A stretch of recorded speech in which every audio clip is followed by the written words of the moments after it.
নমস্কার প্রিয় দর্শকবৃন্দ, কৃষি সাহিত্য সংবাদে আপনাদেরকে স্বাগত জানাই। আমি মনীন্দ্রনাথ মুখোপাধ্যায়। বাংলাদেশের কেরু অ্যান্ড কোম্পানির ধারাবাহিক জলদূষণে ক্ষতিগ্রস্ত হচ্ছে নদিয়া জেলার মাথাভাঙা ও চূর্ণী নদী। নদী দুটিকে দূষণের হাত থেকে মুক্ত করতে মাথাভাঙা ও চূর্ণী নদী বাঁচাও কমিটি গত 18 জুন একদিনের অবস্থান বিক্ষোভ ও স্থানীয় কৃষ্ণগঞ্জ ব্লক ডেভেলপমেন্ট অফিসারের কাছে একটি ডেপুটেশন দেওয়ার কর্মসূচির আয়োজন করে। কমিটির পক্ষে সম্পাদক স্বপন কুমার ভৌমিক, কোষাধ্যক্ষ ভগীরথ মণ্ডল প্রমুখ। অংশ নেন নদী বাঁচাও জীবন বাঁচাও আন্দোলন ও আদিগঙ্গা বাঁচাও আন্দোলনের আহ্বায়ক শ্রী তাপস দাস, নদী ও পরিবেশ প্রেমী ডক্টর রত্না পাল, পশ্চিমবঙ্গ রাজ্য দূষণ পর্ষদের প্রাক্তন প্রধান বৈজ্ঞানিক ডক্টর উজ্জ্বল মুখার্জি প্রমুখ বহু বিশিষ্টজন সহ মাথাভাঙা চূর্ণী নদী পাড়ের মৎস্যজীবী ও গ্রামবাসীগণ। স্থানীয় নদী ও পরিবেশ প্রেমী শ্রদ্ধেয় শিক্ষক শ্রী সুশোভন বিশ্বাস সাগ্রহে পাশে থাকেন। বেলা 2টোয় মাননীয় বিডিও মহাশয় তার অফিসে প্রতিনিধি দলের সাথে বিশেষ আন্তরিক আলোচনা শেষে লিখিত স্মারকলিপি গ্রহণ করেন সম্পাদক স্বপন কুমার ভৌমিকের থেকে। এই দুটি নদীকে বাঁচানোর জন্য মাথাভাঙা চূর্ণী নদী বাঁচাও কমিটি নিরলস কাজ করে চলেছে বিগত 50 বছর ধরে। দেখুন এদিনের কর্মসূচির কিছু কার্যকরী অংশ। নমস্কার। এই নদী আমাদের এই কৃষ্ণগঞ্জ মানুষ নয়, এখান থেকে রানাঘাট যে এত বড় বিস্তীর্ণ এলাকার দুপারের মানুষের একটা এত বড় একটা প্রাণ কেন্দ্র, একটা অর্থনৈতিক ক্ষেত্র, একটা স্বাস্থ্যকর ক্ষেত্র এই নদীর দুপারে কৃষি এই নদীর জলে আমরা জানি সবুজ বিপ্লবের পর থেকে এখানে যে সমস্ত টিউবওয়েল রিভার পাম্প বসানো হয়েছে, সেই রিভার পাম্পের জল সেই নদীর জল থেকে চাষ করা হয়। সেই বিষাক্ত জল নদীর পাড়ে দুপারের কৃষি ক্ষেত্রকে ব্যাহত করছে, এখানে রোগ জীবাণু ছড়াচ্ছে। তাদের সেটা আমাদের একটা অর্থনৈতিক ঘাটতি, সেটা বহুমুখী পরিকল্পনায় নদীর জলকে নদীকে সুস্থ করতেই হবে।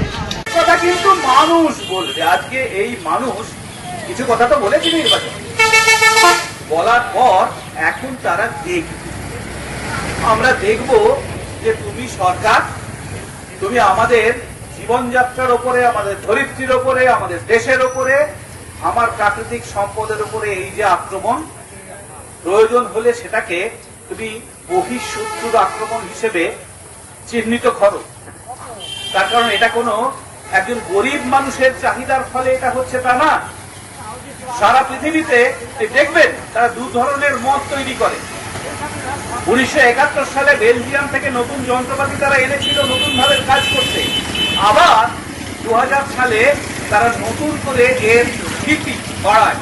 আর 2004 সাল থেকে আমাদের এই হুগলি নদীটার 77 কিলোমিটার আমরা দেখতে থাকি যে তাতে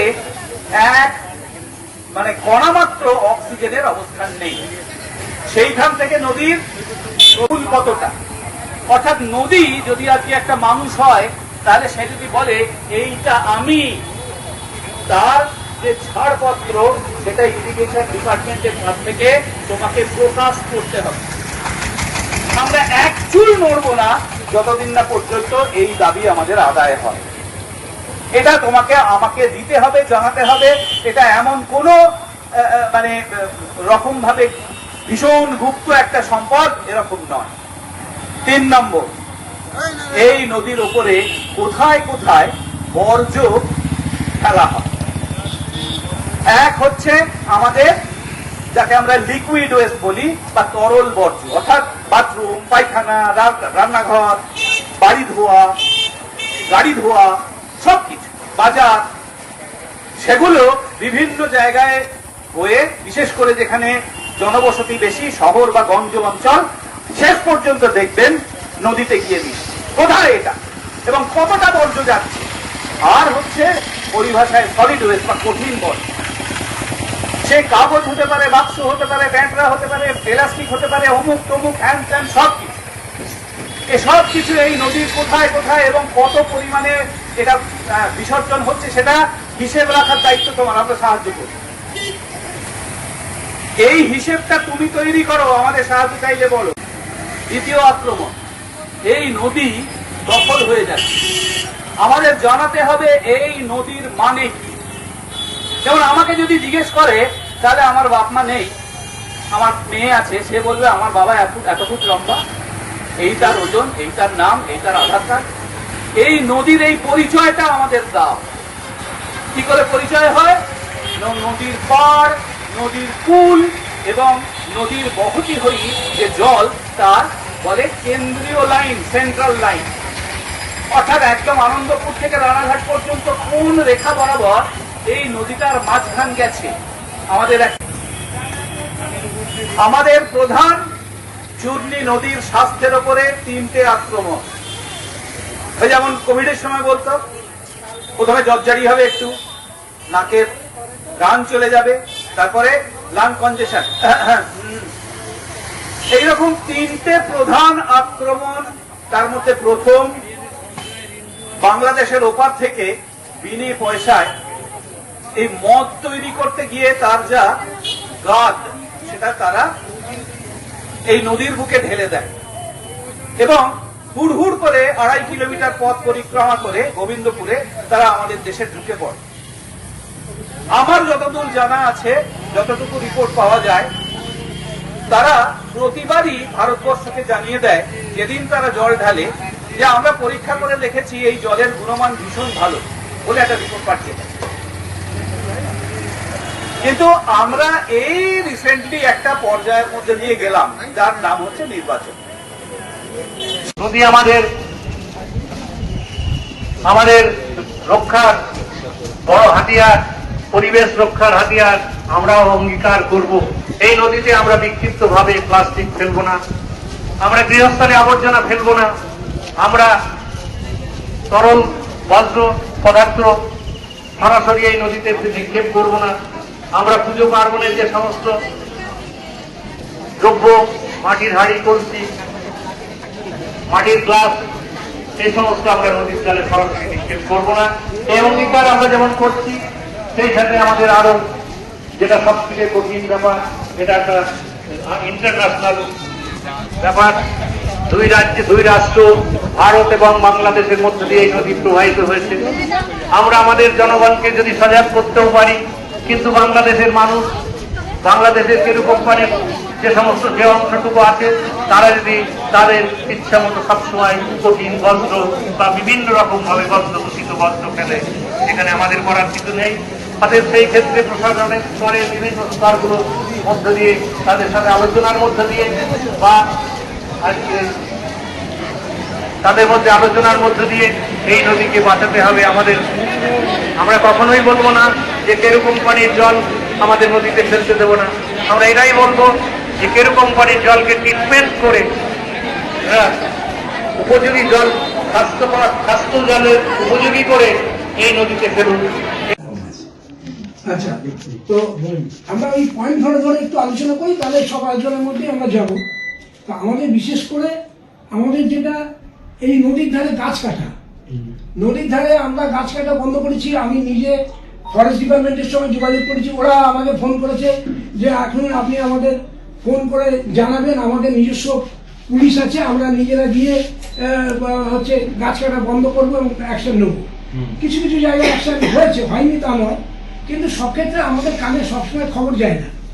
তারপরে ধরুন পঞ্চায়েত লেভেলে বা স্থানীয় লেভেলে যারা গাছ কাটে, তারা আপনার হচ্ছে একটা আমি বলা যেতে পারে মাফিয়া গোষ্ঠীর লোক। তারা ওই সব আমাদের যারা গ্রামের লোক, তাদেরকে আমরা হচ্ছে ভয় দেখাই, সেই জন্য তারা হয়তো আমাদের কাছে সময় মতো খবরটা পৌঁছে দিতে পারে না। তা আমরা যদি একটা সচেতনতার বার্তা, যদি প্রশাসন, আমরা স্বেচ্ছাসেবী সংগঠন সবাই মিলে যদি নদীর ধারে গ্রামে গ্রামে গিয়ে আমরা যদি দিই, তাহলে আমার মনে হয়, আগে জানেন আপনার এই নদীর ধারে কত গাছপালা ছিল, কত পাখি থাকতো, কত আমরা হচ্ছে এমনকি আমাদের ওই ইছামতির ধারে আমরা দেখেছি, আমাদের ইছামতির ধারে আমার বাড়ি, হ্যাঁ, তো বাঘ পর্যন্ত ছিল, এরকম আমরা দেখেছি। আমার বয়স হলো 71 এখন। তা আমরা দেখেছি ছোটবেলায়। তা সেই ঘন জঙ্গল, বন জঙ্গল কিচ্ছু নেই, সব কেটে কেটে কেটে আপনার হচ্ছে কেউ অন্য চাষ করছে, আর কেউ হচ্ছে আপনার হচ্ছে একেবারে মাটির সঙ্গে মিশিয়ে দিয়েছে।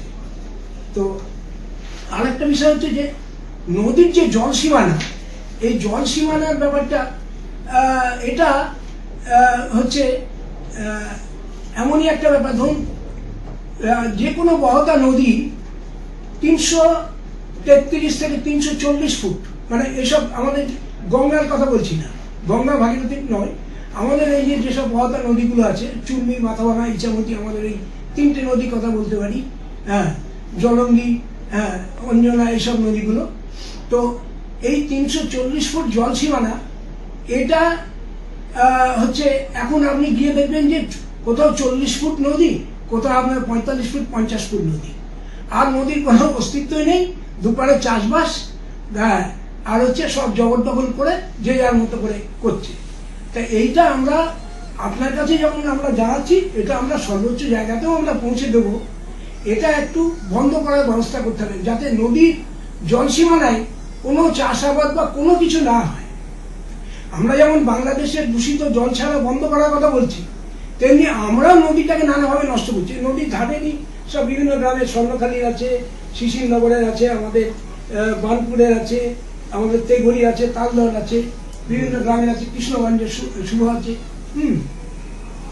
তো আমাদের সতর্ক দৃষ্টি আমরা রাখছি, কিন্তু আমরা চাই যে একটু প্রশাসনিকভাবে আমরা যদি কোনো খবর সংবাদ দিই, প্রশাসনিকভাবে আপনারা যেন বিষয়টা একটু দেখেন।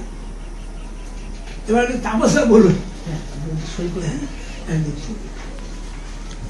নমস্কার। আপনারা মানে এই যে কথাগুলো বললেন, নিশ্চয়ই আপনি অবহিত মানে সবকটা বিষয় আর কি। আমাদের নির্দিষ্ট করে কতগুলো পয়েন্ট, একটি তো হচ্ছে ধরুন 2016 সালে যখন যৌথ নির্বাচন কমিশনের মধ্যে মাথাভাঙাটা ঢুকলো, সেখান থেকে তার মানে সরকার নিজেই গ্রহণ করলো এই বিষয়টাকে নিয়ে আলোচনা হবে, সেইটার কোন পরিস্থিতি একটু আপনার কাছে জানতে চাই। এক, দুই হচ্ছে তারপরে আমাদের যা কমিউনিকেশন রিভার কমিশনের সঙ্গে সেন্ট্রাল যে অথরিটি আছে, তারা 2022 পর্যন্ত বারবারই জানিয়েছে যে আমরা দেখছি, বিষয়টাকে তুলছি। কিন্তু গত 5 তারিখেও আমাদের যখন কথা হচ্ছিল যে নদীর জল ভালো আছে, তারপরে আজকের এসে তো দেখলাম একদম কালো জল। এবং পলিউশন কন্ট্রোল বোর্ডের একটা রিপোর্ট আজকেই দেখছিলাম যে বিওডি 10 থেকে 11, কলিফর্ম ব্যাকটেরিয়া 35,000। তার মানে এটা সরকারের রিপোর্ট, আমাদের তো নয়। তার মানে সরকার পুরোপুরি অবহিত। তো এইটা নিয়ে আপনারা এখন কি ভাবছেন এখানে দাঁড়িয়ে, এটা একটা বিষয় বলা। দ্বিতীয় বিষয়গুলোর মধ্যে খুব গুরুত্বপূর্ণ যেটা হচ্ছে বাঁধাল। তেঘরির কাছে বাঁধালটা আছে, এমনি নদীর অবস্থা এত খারাপ, সেখানে ওই 4-5 জন মিলে যদি বাঁধাল করে দেয়, তাহলে কিন্তু আগে পরের যে গ্রামের মৎস্যজীবীরা আছে, ক্ষুদ্র মৎস্যজীবী যারা, তারা ভীষণভাবে এফেক্টেড হচ্ছে। তৃতীয় পয়েন্টটাকে আমরা বলতে চাইছি যে তেঘরিয়া এবং ভেড়িপাড়ায় দুটো বাঁধাল আপনাকে নোট করতে চাইবো, যেটা ইমিডিয়েট একটা অ্যাকশন নেওয়া দরকার। এবং এটা তো মানে ঘোষিত পলিসি সরকারের যে বাঁধাল করা যাবে না। এবং এর আগেও বারবার পুরো নদিয়া জুড়ে যতগুলো নদী আছে সেখান থেকে বাঁধাল তোলা হয়েছিল, আবার তারা এই করছে। এটা প্রশাসন শক্ত হাতে না এটাকে করলে কিছুতেই এইটাকে আমরা বিশেষভাবে বলি। তৃতীয় পয়েন্টটা হচ্ছে কচুরিপানা, কিন্তু আরেকটা নতুন রকমের সমস্যা। হ্যাঁ, সেইটাকে যদি এখানেই সাথীরা বলছিলেন যে 100 দিনের কাজ আমাদের আবার 125। তো এই কাজটাকে যদি আমরা ওখানে নদীর সংস্কারের কাজের মধ্যে ইনভলভ করি, কচুরিপানা তোলা থেকে শুরু করে। আর একটা হচ্ছে ইছামতির যে উৎস, আপনি দেখেছেন আজকেও ট্রেনে আসার সময় দেখলাম পুরো ড্রাই হয়ে গেছে। এই নদী সংস্কারের কাজগুলোকে যদি 100 দিনের কাজে জোড়া যায়, তাহলে সাধারণ মানুষও এর মধ্যে ইনভলভ হলেন এবং তার সঙ্গে সঙ্গে নদীটাও আমার ফিরে পাওয়া হলো। এই কথাগুলো আপনার কাছে, এবং আমি একটু জানতে চাইবো আপনার কাছে যে এই বাংলাদেশের সঙ্গে যে সংকটটা বা এই সমস্যাটাকে, সেটা নিয়ে আপনারা কিভাবে ভাবছেন। আর যে কথাটা স্বপনদা একটু বলার চেষ্টা করছিলেন, সেটা হচ্ছে এই নদীর পরিষ্কার করে ম্যাপটা, যে কোনটা সেন্ট্রাল লাইন, কোনটা কুল, কোনটা পাহাড়, এই যে ম্যাপটা, এইটা যদি একটু প্রকাশ্যে আসে, প্রকাশিত হয়ে থাকে, তাহলে কিন্তু সাধারণ মানুষও অ্যাওয়ার হয়। আরেকটি পয়েন্টে আমরা এই যে ব্রিজগুলোর ক্রসগুলো আছে এবং টোটাল এই কৃষ্ণগঞ্জে যে ছোট ছোট জলাশয়গুলো আছে, সেগুলোকে যদি নাম ফলক দেওয়া যায়, যেমন আমরা ছোটবেলায় ট্রেনে যখন দেখতাম ব্রিজে নদীর নামটা দেখতে পেতাম, সেটা কিন্তু একটা অ্যাওয়ারনেসও যেরকম, তার সঙ্গে সঙ্গে এটা জানতাম আমার একটা নদী। সেটা যদি আমরা স্থানীয়, এটা খুব বড় এফর্ট নয়, খুব অনেক অর্থ লাগে। আমরা রাজ্য জুড়ে অনেক ভিডিও স্তরে আমরা দেখেছি তারা কিন্তু এই ইয়েটাকে নিয়েছেন, এই কর্মসূচিটাকে নিয়েছেন, যে নাম ফলকগুলোকে দেখানো, তাহলে জলাশয়টা কোনটা বিল এলাকা, কোনটা সার্বজনীন, কোনটা নদী, এই কথাগুলোকে প্রকাশ্যে নিয়ে আসাটা দরকার। এবং ওই যে আমাদের মাথাভাঙা নদীর যে সেন্ট্রাল লাইন মূল, তারপরে কুল কতটা কতটা পার, সেইটা যদি নিয়ে আসা যায়, এইগুলো মোটামুটি আপনার কাছ দিয়ে বলা। এবার আপনাকে শুনতে চাই।